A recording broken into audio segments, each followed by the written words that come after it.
عملی صورتیں بھی تو ہوتی ہیں نا. اگر کسی سے محبت ہوتی ہے تو اس کے اظہار سے بھی تو پتہ چل جاتا ہے نا محبت ہے. میں نے دیکھا ہے یہ کس طرح لوگ اپنے لیڈر کے سامنے اپنے آپ کو سچا ثابت کرنا چاہتے ہیں، بیچارے ویڈیو بنا بنا کے لوگوں کو کہہ کے تھک جاتے ہیں، اور ان کا پتہ کوئی نہیں، ان کی گڈ بک میں کوئی اور ہے. او خدا کے بندو، یہاں تو تم نے کئی کچھ دکھایا ہے وہ نہیں مانے. کیا ان لوگوں کے پیچھے بھاگنا؟ ان سچوں کی طرف نہ چلے.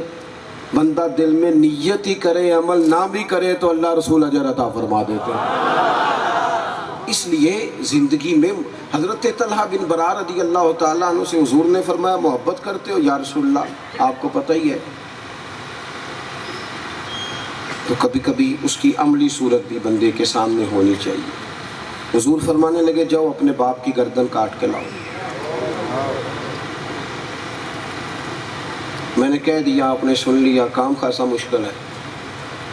باپ کی گردن، انہوں نے نا تشریح نہیں پوچھی، تفصیل نہیں پوچھی. حضور پھر جاؤں؟ یا رسول اللہ واقع جاؤں؟ حضور پھر میں جانے لگا ہوں. کوئی بات ہی نہیں کی. جاؤ باپ کی گردن کاٹ کے لاؤ. چھلانگ لگا دی، نکل گئے. سانو قید سجن دا گہنا ہے، وہ جنج رکھے اونج رہنا ہے. دوڑ کے گئے. حضور نے فرمایا پکڑ کے لاؤ بھائی. دو صحابہ جا کے پکڑ کے لائے تو نبی کریم فرمانے لگے بس لوگوں پہ ثابت ہی کرنا تھا، میں کوئی رشتے توڑنے نہیں آیا، میں تو جوڑنے آیا ہوں. بس لوگوں کو بتانا تھا کہ بات ماننے میں صحابہ کا انداز دیکھے نا. خطبہ دیتے دیتے حضور نے روٹین میں کہا، ابھی میں نے بھی تھوڑی دیر پہلے کہا بھی اپنی جگہوں میں بیٹھ گئے دوست. بعضوں کا باتیں روٹین کی ہوتی ہیں. ہم یہ چاہتے ہیں کہ ہمیں نامینیٹ کیا جائے اور پھر ہمیں اس میں سے اپنی مرضی کا مطلب بھی نکالنا آتا ہوتا ہے، اور پھر ہم یہ بھی کہتے ہیں کہ دین یہ بھی تو کہتا ہے نا، دین اس کی بھی تو بات کرتا ہے نا. کوئی نہ کوئی گنجائش کسی نہ کسی طریقے سے اپنی من پسند نکالنے کی صحیح کرتے ہیں. محبوب جمعہ پڑھا رہے تھے، ایک صاحب کھڑے ہو گئے جمعے کے دوران. حضور نے فرمایا بیٹھ جاؤ. ایک روٹین کی بات، بیٹھ جاؤ بھائی. ایک صحابی مسجد کے اس کونے میں تھے، ان کے کان میں آواز گئی، باہر گلی میں تھے، بیٹھ جاؤ.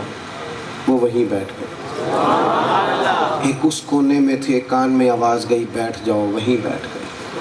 ایک اس کونے میں تھے، آواز گئی کان میں، وہیں بیٹھ گئے. جمعہ مکمل ہوا. اللہ کے محبوب نے فرمایا آپ کہاں تھے؟ یا رسول اللہ اس کونے میں تھا، آ رہا تھا، آواز آئی بیٹھ جاؤ، میں وہیں بیٹھ گیا. آپ کہاں تھے؟ حضور اس کونے میں آواز سنی تھی بیٹھ جاؤ تو بیٹھ گیا. آپ کہاں تھے؟ حضور اس کونے میں آواز گئی.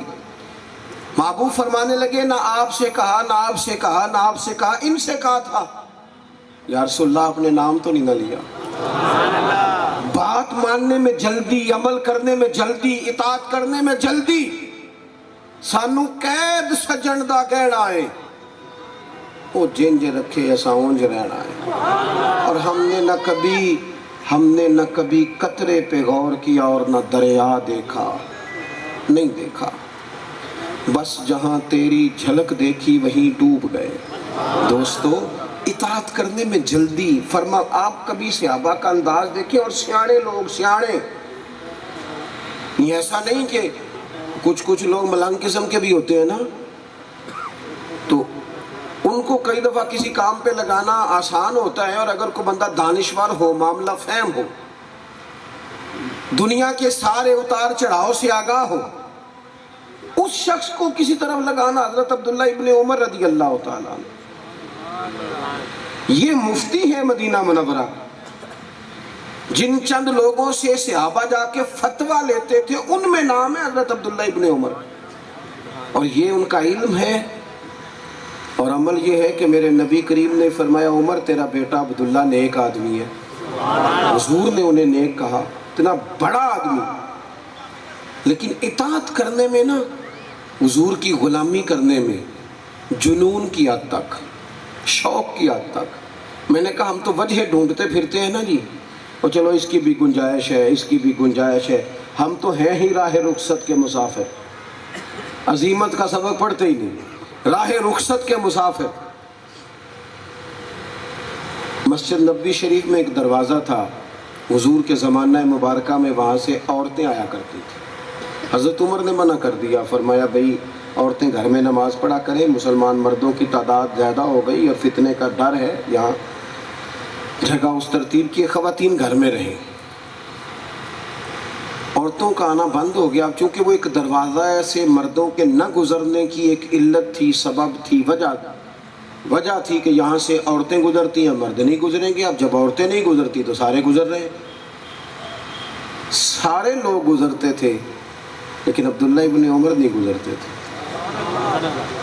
لوگوں نے کہا حضور آپ کیوں نہیں گزرتے؟ فرمایا نبی کریم نے منع فرمایا.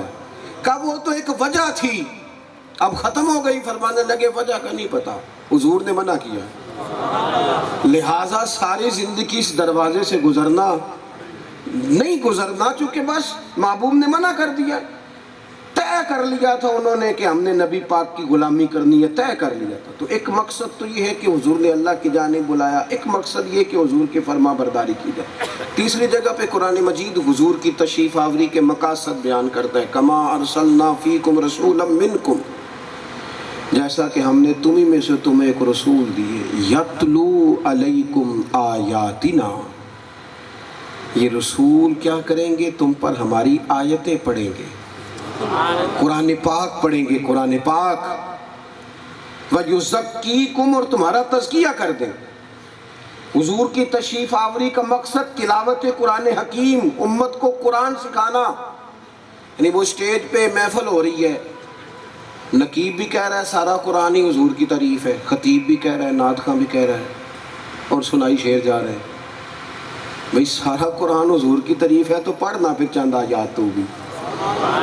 تم کہہ رہے ہیں سارا قرآن حضور کی تعریف ہے تو سنائی تو نہیں ایک آیت بھی نہیں.